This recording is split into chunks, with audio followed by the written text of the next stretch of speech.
Namaste viewers, welcome back. So as I mentioned in the last video, we are going to see how the moon got created, right? Very important. This is something totally new, which even the science is trying to find out. There are certain theories, but they don't stand by the scientific fact, okay? So these are again theories, there are flaws on those theories. Considering that, what I'm going to do, I'm going to explain from the Rig Veda 1.164.8 how the moon got created.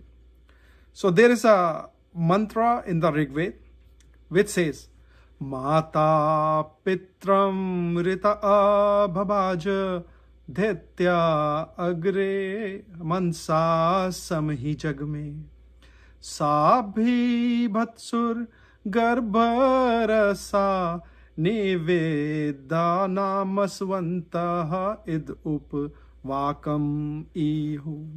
Okay, so I have spoken in a very slight way, but if there is someone who speaks in Sanskrit fluently, will give it a little bit different touch.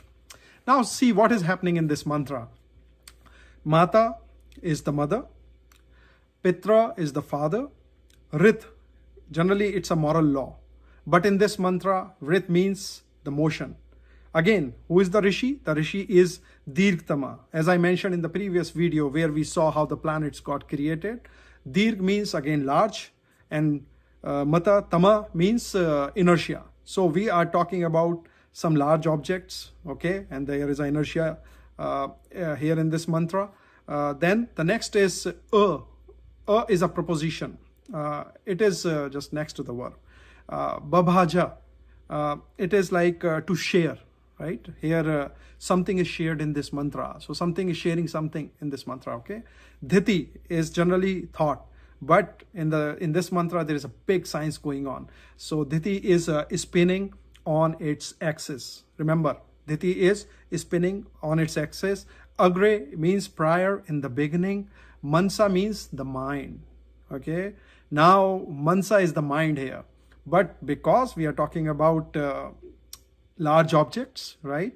Mind means something else here. It's not that mind which we generally talk in philosophy, especially Hindu philosophy here, okay? Some means together. So there are two things which are coming together. He is because, okay? It is another subordinate clause. I'll not go too deep into the grammar. Jagme. Jagme means had been going, or had been coming, okay? So here again it's a subordinate clause beginning with he, okay? So there is a accent in it. So is she, okay? Bibhatsu. Bibhatsu means timid. So some scholars, they say meaning is timid, but in this there is a desire of conceiving, okay? Next is Garbha Rasa. So Garbha Rasa means a reproductive juice, okay? Namasvanta, very important word. Remember, very important. Namasvanta. Namasvanta means bowing down. So you might have seen like you do namaste and you bow down. Similarly, in this mantra, something is bowing down to someone, okay? Then you have upvakam ihu. So here, namasvanta, as I explained, is in plural. Then you have upvakam ihu. It's more, ihu means more of a vent, and upvakam means address like nearby, right? So upa means up, nearby object. It can be a speech here, but because here we are talking about some large objects, right? It's not a human speech. So speech again here means motion, okay? So with that said, let's delve into the meaning of the mantra. Be with me, you will enjoy this one, okay? As I explained, Namasvanta means in plural. We are talking about the material bodies involved in the process, okay? And something is bowing down to someone. The word speech here means, I should say, because it's not a human speech, we are talking about matter. So here it is referred to motion. Bodies which are involved in this mantra are earth, you have moon, and you have number of pieces, molten mass. Because imagine at the time when the sun was young, right? earth was young, it was not the way we see now. There was a lot of things going on under temperature, tremendous amount of temperature and pressure, right? So first off of the mantra, it is mentioned that mother gives part of her Rit to someone. Okay, so Rit, as I explained, is a motion. Mother here is nothing but Mother Earth. Some part of his motion is basically shared by sun. How it is shared? So if you see, right, in a sun and earth motion, because two big bodies are involved, right? We know that there is a center of mass, right? So in this case, the center of mass rests inside sun, okay? And sun takes partake of the motion of earth, okay? So Vedas are mentioning this thing is such a minute detail, right? So if you see what is happening in this mantra, I'll take one example. So this is sun, this is considered earth, right? Now the mantra says the earth was upright in the beginning. Now modern science, I don't know what it says, okay? You might have studied something slightly different. Here the mantra says the earth was upright. Sun is here, the earth was upright, straight, okay?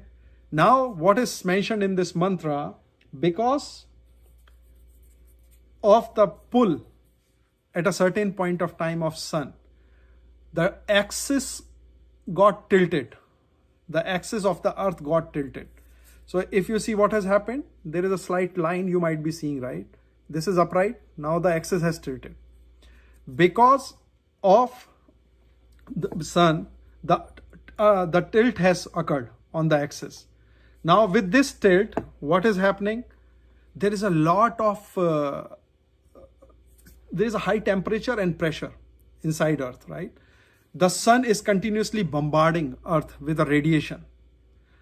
Now imagine high radiation, gravitational, there is a pull of the sun and there's a heavy pressure buildup inside the earth, okay? So the juice, reproductive juice mentioned here is not the reproductive juice of a woman. It is basically of the Mother Earth, which is things which are going inside the earth. With a high pressure, there is and the tilted earth, there is a sudden blast, and this portion, this moon, small moon comes out, okay? So the moon came out from the earth. So this high pressure and fluid basically form the embryo, okay? This embryo is nothing but moon. So see how this mantra is describing, right? It is saying the Mother Earth bowed down, okay, towards the sun. So it tilted towards the sun, okay? And when it tilted, the father with a great sense of gratefulness is mentioned in the mantra, okay? So how the sages used to talk, it's a poetic language because they were not aware of these words, electron, protons, and neutrons, right? So they are talking about nature. Everything in Vedas is about nature. Cow, man, woman, species, everything is nature. It's a wonderful song, right? So what we learned, earth was upright, it got tilted towards the sun, right? The moon came out because of the pressure. Nowhere it is mentioned in any book, okay? No one has mentioned why the axis got tilt. This axis which you see now is, if this is 90, it has become like this, it is 23.5 degree, okay? So this is very important. So moon came out from a plane on the surface of the earth where the latitude is 23.5 degree. Okay. Now when this moon came out, with this not only moon came out, there was a lot of other small pieces and objects, right, which came out. So the moon was going up, but earth was still pulling it, right? So what happened? And we will see, there is a whole new moon and full moon concept. We will see later on how this new moon and full moon came into picture. These things which were because of the explosion which were flowing out from the earth as well as on the moon, some of them they fell back onto the earth, some of them fell back onto the moon. Because of that you see those craters on the moon. So go in the night and see those craters and you will find out, okay, why these craters are there. So second part of the mantra is explaining again a wonderful phenomena which I am going to discuss later on. Okay. Now there are two motions of the moon which moon has captured. One is Diti, that is spinning. Okay. And Manasa, again I told you, Manasa here is forward motion. So now there are two more motions mentioned of the moon. One is a spinning and one is a forward motion. In the next mantra I am going to show you and I'm going to explain you how the moon actually got the complete motion from where it ejected out of the earth. One important point before we close this video, right? Or before I complete this session. What happens, right? Just imagine if you take a spinner, you know, right? If you spin it and if you slightly touch the spinner moves in a very different way. Like it moves like this, and finally it falls down. Similarly, because of the tilt of the earth, because earth was upright, because of the tilt of the earth gained two subtle movements in this mantra. Those movements are called precession of the earth, okay, axis, which is due to the first cause in this mantra. And then there was another movement which is called nutational, okay, which is because of the second impact in this mantra. So what we learned in this session, earth was upright, it tilted, which means it bowed down toward the sun, moon came out, a moon got motion, right? Earth got the change in the motion of the earth, because of which the earth now goes in elliptical orbit, right? It goes like this, like this, like this, like this around sun.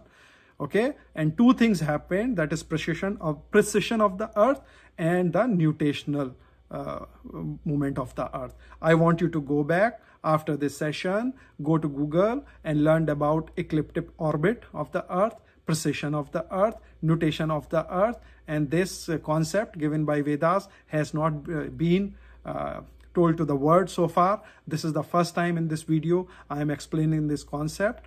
Thank you for watching this video. Be ready for the next time, from where the moon came out exactly, why it reached to that height, how the precession and nutation works, okay, as per Vedas. What was the condition of earth at that time. Thank you. Namaste.